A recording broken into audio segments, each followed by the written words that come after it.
5월 28일 금요일 하나님 앞에 나아가는 조용한 시간 에티큐 시작합니다. 오늘도 기도문을 함께 읽으며 하나님의 말씀 앞에 나아가도록 하겠습니다. 하나님, 오늘도 하나님 말씀 앞에 나왔습니다. 이 시간 진실된 마음으로 말씀 앞에 서게 하시고 이 시간 하나님이 주시는 말씀대로 살아가게 해주세요. 예수님의 이름으로 기도드렸습니다. 아멘. 오늘 우리가 함께 읽을 말씀은 출이집트기 23장 10절에서 13절의 말씀입니다. 너는 6해 동안은 너희 땅에 파종하여 그 소산을 거두고 7째 해에는 갈지 말고 묵혀두어서 내 백성의 가난한 자들이 먹게 하라. 그 남은 것은 들짐승이 먹으리라. 내 포도원과 감람원도 그리할지니라. 너는 6해 동안에 네 일을 하고 7째 날에는 쉬라. 내 소와 나귀가 쉴 것이며 내 여종의 자식과 나그네가 숨을 돌리리라.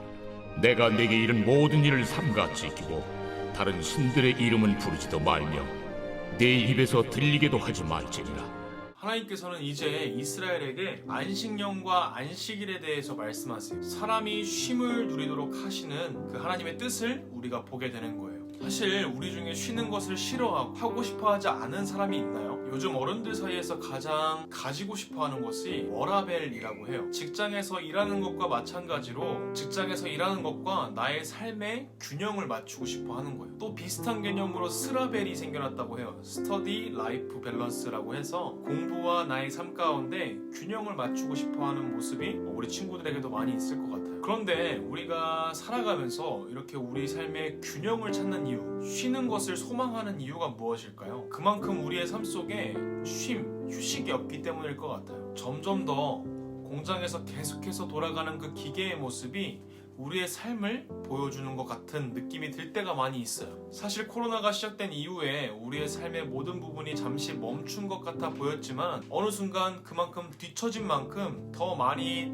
따라가기 위해서, 더 나아가기 위해서 더 빠르게 움직여야 한다는 게 초점에 맞춰진 것 같은 모습이 보여요. 조금 머뭇거린 만큼 더 많이 나아가고 더 많이 노력해야 된다는 그 압박 때문인 것 같아요. 그래서 우리에게 이 쉼, 안식이라는 단어는 너무 가지고 싶은 단어이기도 하지만 너무나도 우리에게 어색한 단어인 것 같아요. 그런데 하나님께서 오늘 말씀을 통해서 이스라엘 백성들에게 이렇게 말씀하세요. 6년 동안 일을 하고 7년째 되는 해에는 땅을 쉬게 하고 그 땅에서 수고하지 않았는데 나오는 모든 농작물이나 열매들은 가난한 자들이 먹게 하거나 짐승이 먹게 하도록 하라고 말씀하세요. 땅을 쉬지 않고 계속해서 농사를 지으면 땅의 영양분이 다 사라져서 좋은 결과를 기대할 수 없어요. 그래서 땅도 쉼을 누려야지만 자기의 역할을 할 수 있어요. 그리고 또한 7일째가 되는 날에는 일을 하지 말고 쉬라고 말을 해요. 그래야 짐승도 너희의 종들도 이방 사람도 힘을 얻을 수 있다고 말을 하는 거예요. 땅과 마찬가지로 사람도 쉼이 있어야 일을 할 수 있는 힘이 다시 생겨나는 거예요. 안식일은 하나님께서 십계명을 통해서 말씀해 주시기도 했는데 그 모든 것을 주시고 인도하시고 보호하시는 하나님을 기억하고 거룩하게 안식일을 지켜야 하는 의미도 있는 거지만 안식일을 통해서 모든 이스라엘이 7일째 되는 날 하나님 안에서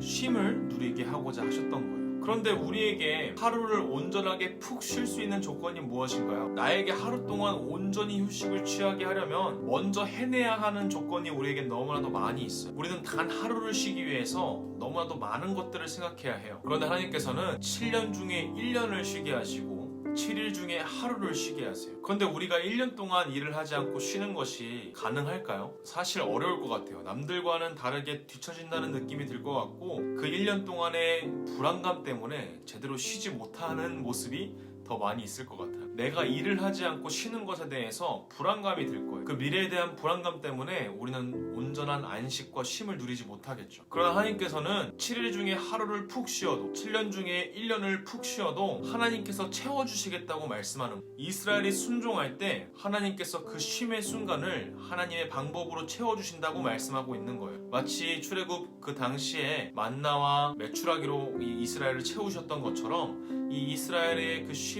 동안에 하나님을 믿고 순종하고 쉬는 그 동안에 하나님께서 채우시겠다고 말씀하시는 거예요. 우리는 진정한 쉼을 누리기 위해서 내 삶을 인도하시고 내 삶의 주인이 누구신지, 이 세상의 주인이 누구신지를 깨달을 때 진정한 안식과 쉼을 누릴 수 있다는 것을 우리 친구들이 꼭 기억했으면 좋겠어요. 오늘 말씀을 가지고 같이 기도하겠습니다. 하나님께서 주신 그 쉼과 안식을 온전히 누릴 수 있도록 하나님이 누구신지, 내 삶의 주인이 누구신지를 깨닫고 하나님 앞에 나와 순종할 수 있도록 주님께서 인도하여 주세요. 예수님의 이름으로 기도드렸습니다. 아멘.